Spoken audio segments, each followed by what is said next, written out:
In 1992, this tractor showed up on an auction sale bill about 120 miles northeast of here. When I went up and looked at it, I was just in awe.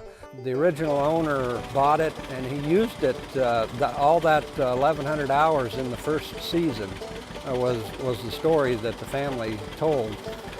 And he was quite a particular gentleman, and he put it in the shed every night and wiped it down, they said, you know, and took real, which obviously, you know, he did take care of it.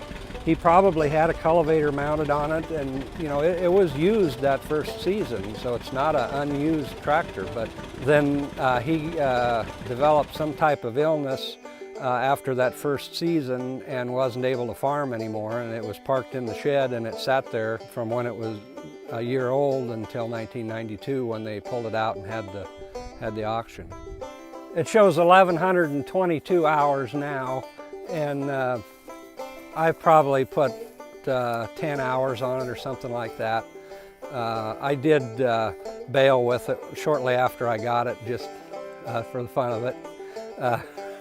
Probably cringe now that I was. One somewhat unique thing about this, it's an all-fuel tractor. Nebraska was an area that used all-fuel tractors a lot later than most other areas for whatever reason.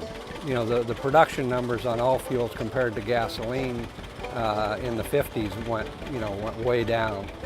You know, obviously the first John Deeres were all fuel. All fuel, they burned either kerosene or distillate, which was a lower priced fuel. They had to start it on gasoline because it wouldn't burn those low cost fuels because they're not as volatile as gasoline until the engine was warmed up. You have a small tank that's maybe a half gallon for the gasoline to start it. And then on these there's a valve on the dash that you turn to switch it over. Once it gets warmed up, then you switch it over to the big tank. You get into the 20 and 30 series, all fuels mostly were exported, and the ones that weren't went to Nebraska. Nebraska is a good place to find all fuel tractors.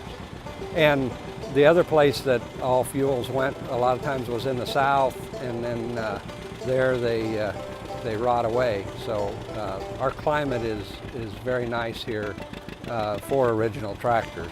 And a lot of my tractors that came from Nebraska are, you know, they've set out most of their life, but they're still rust-free. Well, on the auction when I bought this, laying beside the tractor was this hydraulic cylinder that obviously was bought with the tractor.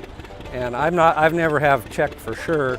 I would assume it probably did get used that first season, but it's still, you know, really nice. It may not have been used. I never did check if it had oil in it or not. But it has a stencil put on it that says special, no override. Whatever that means. I'm not real sure. But it's, you know, it's just as nice as the tractor. It's got the covers on the end of the plugs and everything. Even the seat cushion is original to the tractor. The tires, everything is just as it came from the factory. I've always had an appreciation for nice original things, and this was it. They're only original once. And there's not many in this, you know, there's original paint tractors, but not quite like this.